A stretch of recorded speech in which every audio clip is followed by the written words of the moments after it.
Hello everyone. In this video we are going to discuss one of the important chapter topics from your laws of motion. See దీనిపైన base చేసుకొని మీకు చాలా సార్లు ఎంసెట్ లో questions వచ్చాయి. So ఇలా మీకు ప్రాబ్లమ్స్ చూస్తూ ఉంటే కనిపిస్తూ ఉంటాయి కదా ప్రీవియస్ పేపర్స్ లో. Those problems are from friction. See మనకి లాస్ ఆఫ్ మోషన్ లో న్యూటన్స్ థర్డ్ లా వరకు టాపిక్స్ డిలీట్ అయ్యాయి కాబట్టి ఈసారి దీనిపైన ప్లస్ సర్క్యులర్ మోషన్ లో నుంచి ప్రాబ్లం వచ్చే ఛాన్సెస్ ఎక్కువ ఉన్నాయి కాబట్టి చాలా జాగ్రత్తగా ఈ క్లాస్ ని కంప్లీట్ గా వినాలి. ఓకే, సో దానికంటే ముందు if you are preparing for EAMCET examination, see you will be in need of test series and study material. So మనం ఒక కోర్స్ ఆఫర్ చేస్తున్నాము. One course is for BiPC and another one is for MPC students. So దీంట్లో మీకు 5000 plus practice questions available గా ఉంటాయి, plus 5 full length mock test, plus in app study material available గా ఉంటుంది for both MPC and BiPC students. Okay, so it is very helpful. If you haven't installed our app yet, please install the app.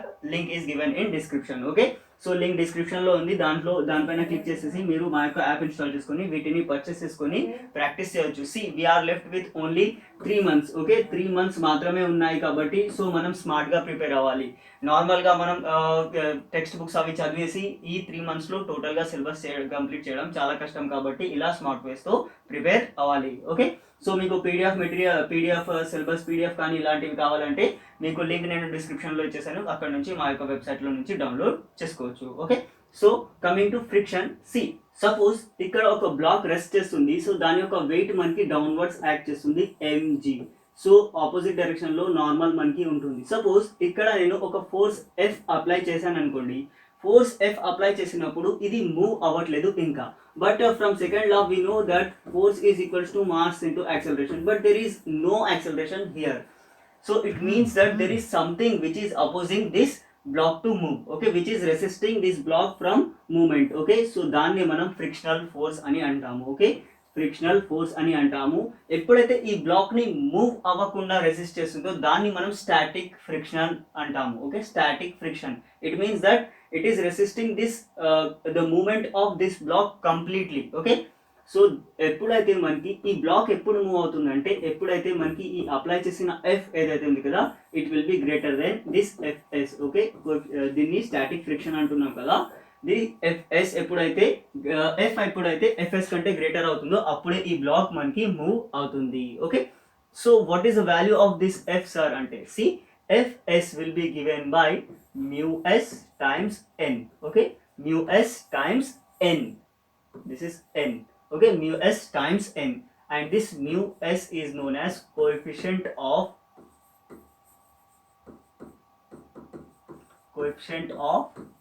static friction. Okay,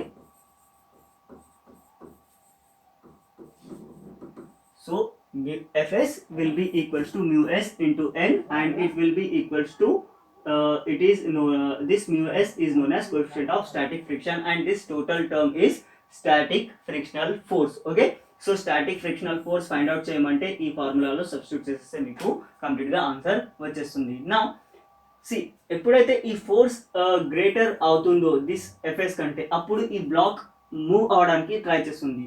so force ఎక్కువ అయినప్పుడు ఈ black యొక్క movement ఇక్కడ అవుతుంది. But see ఎప్పుడైతే ఈ block move అవ్వడం start అవుతుందో అప్పుడు మనకి ఈ స్టాటిక్ ఫ్రిక్షన్ కాస్త మనకి coefficient of kinetic friction or sliding friction కూడా అంటాం, కానీ కైనెటిక్ ఫ్రిక్షన్ అనేది ఒక popular name. Okay, so this value will be equals to µk times n. Okay, µk times n. ఏంటి సార్ దీనికి దానికి డిఫరెన్స్ అంటే ఎప్పుడైతే ఈ బ్లాక్ ఉంది కదా అది మూవ్ అవ్వకుండా రెసిస్ట్ చేస్తుందో దాన్ని Fs అని మనం అంటాం, దట్ ఈస్ స్టాటిక్ ఫ్రిక్షన్. ఈ బ్లాక్ ఒక్కసారి మూవ్ అవ్వడం స్టార్ట్ చేస్తే సపోజ్ ఆల్రెడీ ఒకసారి బ్లాక్ మూవ్ అయిపోయింది, నేను ఇప్పుడు ఫోర్స్ అప్లై చేయడం ఆపేస్తే ఆ బ్లాక్ కూడా ఆగిపోతుంది. It means that see there is something which is always trying to stop this block. ఈ బ్లాక్ ని రెస్ట్ లోకి తేవడానికి ట్రై చేస్తుంది. ఎప్పుడైతే రెస్ట్ లో ఉందో ఇది దాన్ని ఆపుతుంది, ఎప్పుడైతే మూవ్మెంట్ లో ఉంది కదా ఇది దాని యొక్క మూవ్మెంట్ ని రెస్ట్రిక్ట్ చేస్తుంది. Hope that is clear. Okay, movement లో ఉన్నప్పుడు ఇది అండ్ మూవ్మెంట్ జరిగినప్పుడు ఎప్పుడైతే మూమెంట్ స్టార్ట్ అవుతుందో జస్ట్ మూమెంట్ బిగిన్స్ అప్పుడు మనకి యాక్సలరేషన్ వచ్చేసి Fa will be equals to F minus Fk upon n. Okay, hope that is clear. That is acceleration will be equals to the applied force minus kinetic frictional force upon mass of that object. hope that is clear. So ఇది చాలా చాలా important. నా ఒక problem మనం solve చేసి అర్థం చేసుకుందాం అసలు ఏంటి ఈ కాన్సెప్ట్ ఎప్పుడు మనకి యూజ్ అవుతుంది, ఎంసెట్లో ఎలా మనకి అడుగుతారు అని. ఓకే, సో ఒక ప్రాబ్లం తీసుకుందాం. సో ఇక్కడ చూడండి, a mass of okay a mass of 4 kg rest on a horizontal plane. Okay, ఒక హారిజంటల్ ప్లేన్ ఇలా మనకి ఒక మాస్ ఉంది. Okay, the plane is gradually inclined until a angle of 15 degrees. So gradual గా దీన్ని increase చేస్తున్నారు. Okay, ఎప్పటి వరకు ఈ యాంగిల్ థీటా ఏదైతే ఉంది కదా 15 degrees అయ్యేంత వరకు. Okay, with the horizontal the mass just begins to slide. Okay, ఎక్కడైతే ఈ మాస్ ఏదైతే ఉంది కదా, సో అది జస్ట్ బిగిన్స్ టు స్లైడ్ అయినప్పుడు what is the coefficient of static friction అంటే స్టాటిక్ ఫ్రిక్షన్ µs మనం ఫైండ్ అవుట్ చేయాలి between the block and the surface. Okay, hope that is clear. Now see, we know that if I draw the diagram of this one, it look like this. Okay, so this is from NCERT. Okay, NCERT problem చాలా చాలా important. దీనిపైన base చేసుకొని మనకి ఎంసెట్ లో చాలా సార్లు questions వస్తాయి. Okay, hope that is clear. See, ఈ బ్లాక్ ఏదైతే ఉంది కదా దాని యొక్క వెయిట్ మనకి డౌన్వర్డ్స్ యాక్ట్ చేస్తూ ఉంది, దట్ ఈస్ mg. సో దీనికి ఆపోజిట్లో నార్మల్ యాక్ట్ చేస్తూ ఉంటుంది. ఈ కాంపోనెంట్ ని మనం హారిజంటల్ అండ్ వర్టికల్ గా రిసాల్వ్ చేసుకుంటే mg cos θ and mg sin θ ఇక్కడ వచ్చేస్తుంది. ఈ రిసాల్వ్ చేయడం నేను ఆల్రెడీ వెక్టర్స్ లో చెప్పేశాను. ఓకే, సో ఎప్పుడైతే ఇది ఇక్కడ వెళ్తుందో ఇక్కడ fs దీన్ని రెస్ట్రిక్ట్ చేయడానికి ట్రై చేస్తుంది. Hope that is clear. ఇక్కడ నుంచి యాక్ట్ చేస్తుంది కానీ మనం ఇక్కడే చూపిస్తాము. ఓకే, సో ఈ డయాగ్రామ్ లో నుంచి మనం ఒక కంక్లూజన్ కి రావచ్చు. ఏంటి అంటే see, fs is equals to mg sin theta, right? mg sin theta, and this n is equals to mg cos theta, right? mg cos theta. But we know that fs, okay, fs is equals to µs times n, right? ఇది మనం ఇంతకు ముందే చూసాం కదా, fs is equals to µs n. So ఇక్కడ నుంచి µs ఏమవుతుంది, fs upon n.